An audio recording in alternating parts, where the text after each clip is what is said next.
Ni Tita J makaon? Gusto mo? Pati si Tita J kaon man.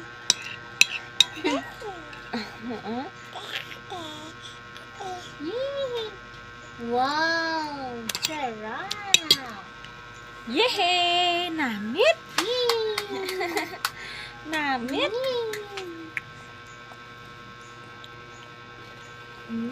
Okay.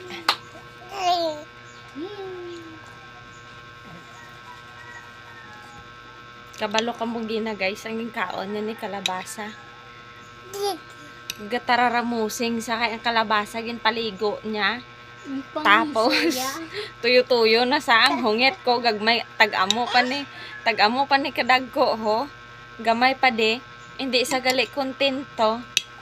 Gamaoy sa, kundi gipang lukat siya baba, tapos gipang amo no, panghilamo sa iya ulo. Yung hingagawan sa namon ligo ni ng Angeli. Para lang maglimpyo. Tapos ligo, nagtulog. Wala pa kami katapos. Suksok baya, per tulog na sa... namnam na. Aray na. Aray. Aray ko. Ang tiil kasakit pa naman. Sarap. Namit.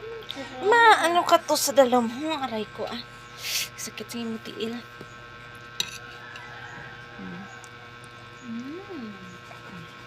Hindi lang kamot, kita raramutsing ka na naman karon. Raramutsing ka naman karon. Naligon.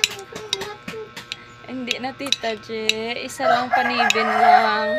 Ibanyusan lang sa iya nga mga basa habon. Abaw. Bawang babay ang prubo ba? Bawang babay ang prubo ba? It.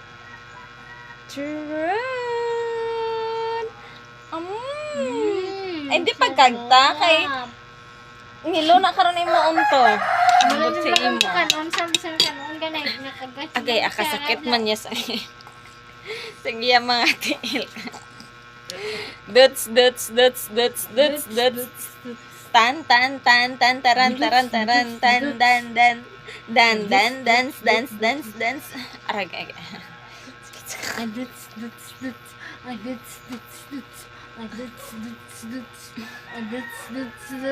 Ang babagak ni May ang kamot.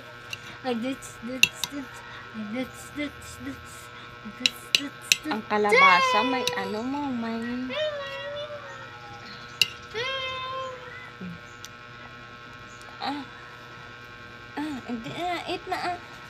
hindi ka na ha. No.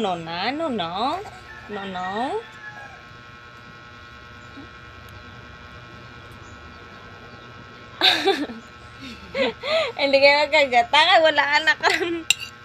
Bisan kanon yung pahungit siya. Ano gini nga? Tika. Babu! Bulaga do. Ang kabaringisin niyo. Kurikung. I love you, kid. Napalit-palit ang buhok.